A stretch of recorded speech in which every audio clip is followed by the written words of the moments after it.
The what we want. అది దీనికోసమే మేము వచ్చాము యాక్చువల్లీ. నా పేరు శరణ్య, నేను ఈశ్వర్ సాయిలో కో క్యారెక్టర్ ఈశ్వర్ సాయి వైఫ్ని. బేసిక్గా నా హస్బెండ్ నార్మల్గా అయితే మాత్రం మా రిలేషన్ 7 years బట్టి ఎప్పుడు ఎలాంటి డిస్టర్బెన్స్ అయితే లేదు. ట్రూత్గా చెప్పాలంటే నా హస్బెండ్ నేను ఈ 7 సంవత్సరాలు ఒక్కసారి కూడా నేను ఎప్పుడు ఇలాంటి పొరపాట్లు ఎప్పుడు చూడలేదు. టెక్స్టులు మెసేజ్లు నా దగ్గర ప్రూఫ్లు ఉన్నాయి, చూపిస్తే మాత్రం అంటే ఇట్లా ఎలా వస్తుందంటే మరి నా హస్బెండ్ కూడా చెప్పడం ఏంటంటే తనే ఇట్లా నన్ను కొంచెం ఇది చేసింది, సో అందుకోసమని ఏ అబ్బాయి అయినా సరే మరి ఎట్లా ఇలాగే అయిపోయింది ఇంకా అని చెప్పి తను చెప్తున్నాడు. మరి ఆ అమ్మాయి ఏమంటుందంటే నాతో కూడా చాలా మంచిగా మాట్లాడేది. సో నేను లాస్ట్ టైం సూసైడ్ చేసుకోవడానికి వెళ్ళాను అనమాట.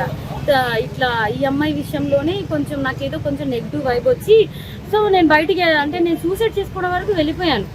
నాకు బాబు ఉన్నాడు, బాబుని తీసుకొని సూసైడ్ చేసుకోవడానికి వరకు వెళ్ళిపోతే ఆ అమ్మాయి నా కోసం ఫుల్గా అంటే ఎక్కడ ఇది బాగా స్ప్రెడ్ అయిపోతుందా ఏంటి అనుకుందో ఏమో తెలియదు, కానీ కంటిన్యూగా నన్ను ఫాలోఅప్ చేస్తూ ఎక్కడున్నావు ఏమైంది నాకు అప్పుడు కూడా ఏం డౌట్ రాలేదు.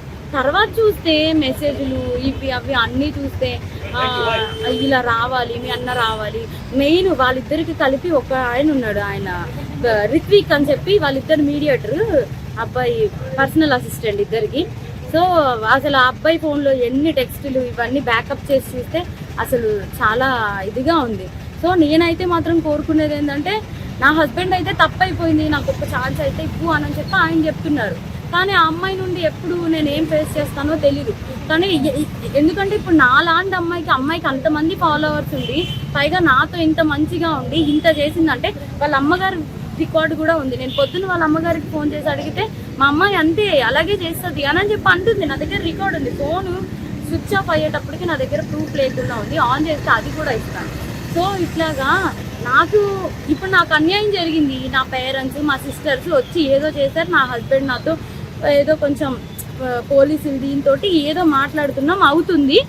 ఇప్పుడు నా లాంటి అమ్మాయి ఒకవేళ వేరే ఒక అమ్మాయి ఎవరైనా దొరికింది అనుకోండి, అమ్మాయి ఇదే స్ట్రెస్ తట్టుకోలేక సూసైడ్ వరకు వెళ్తే ఎంత ప్రాబ్లం.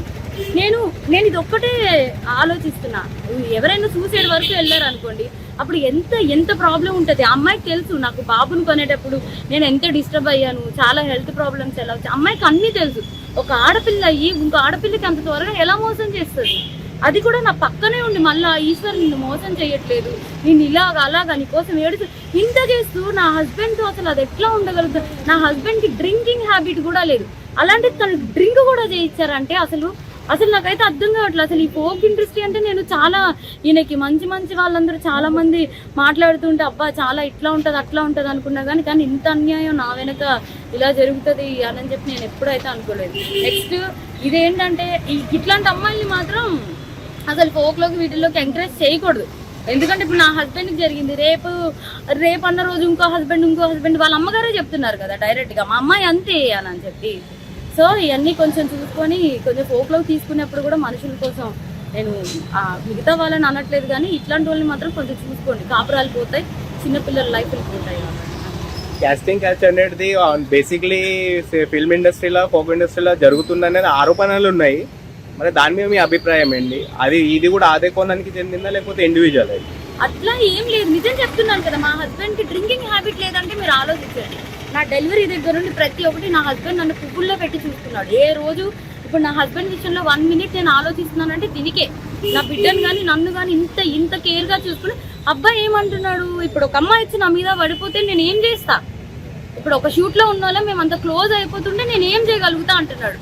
అప్పుడు నేను నా హస్బెండ్కి చెప్తున్నాను నువ్వు చేసింది తప్పు, మరి అమ్మాయి పడితే మరి నీకు తెలీదా, ఆబ్వియస్గా ఒక అబ్బాయి ఇప్పుడు నీకు పెళ్ళం బిడ్డలు ఉన్నారు నీకు ఆ మాత్రం తెలీదా అంటే ఇంకా అయిపోయింది ఏదో అయిపోయింది. కానీ ఆ అమ్మాయికి తెలియాలి కదా, ఒక ఆడపిల్ల మరి తనకి తెలియాలి కదా. సో నాకు ఇబ్బంది ఎక్స్ట్రా కోసం అయితే తెలీదు. ఫోక్ కోసం మాట్లాడితే మాత్రం చాలా మంది మంచి వాళ్ళని అయితే నేను చూస్తూనే ఉన్నాను కదా, చాలా మంది మంచిగానే ఉన్నారు. కానీ ఇలా పక్కనే ఉండి గొంతు కోసే వాళ్ళని నేను ఇప్పుడే చూసాను. పైగా ఆ అమ్మాయి ఇంత సెలబ్రిటీ లాగా అన్నిట్లో డీలో వీటిల్లో వాటిల్లో ఇంత వచ్చి ఒక ఆడపిల్ల జీవితం ఒక్కసారైనా ఆలోచించాలి. పైగా తనకి బ్రేకప్ కూడా అయింది, తను నాకు చెప్పుకొని కూడా బాధపడితే నేను అన్నాను మీ బాయ్ ఫ్రెండ్ మీకు ఇట్లా చేసినప్పుడు మీరు ఎట్లా అయితే బాధపడ్డారో అట్లాగే కదా అని చెప్పి కూడా అన్నాను కూడా. తనకి ఆ మాత్రం అసలు ఏవి గుర్తు రాకుండా ఇంత ఎట్లా చేసిందో నాకు అర్థం కావట్లేదు. ఎందుకంటే నేను మీరు అనుకోవచ్చు ఇప్పుడు ఏంటి ఈ అమ్మాయి కోసమే చెప్తుంది వాళ్ళ హస్బెండ్ కోసం. నా హస్బెండ్ 7 years బట్టి నేను కాపురం చేశాను కాబట్టి తన కోసం నాకు తెలుసు. అది నేను చెప్పే తన కోసం నాకు తెలుసు. తను కూడా ఒకటే కదా అంటున్నాడు, మీద పడిపోతే నేను ఏం చేయగలుగుతాను అననే అంటున్నాడు. సో ఇదేం చెప్తున్నానంటే కొంచెం ఈ రోజుల్లో అమ్మాయిలతో కొంచెం జాగ్రత్తగా ఉండాలి. ఫ్రెండ్స్ ఇది అవి అని చెప్పి కూడా నమ్మద్దు. ఈ ఫోక్ వీటిల్లోకి అయితే మాత్రం ఫోక్ అనే కాదు, దేంట్లో అయినా సరే పంపించే ముందు ఒకసారి ఆలోచించుకోండి అంతే.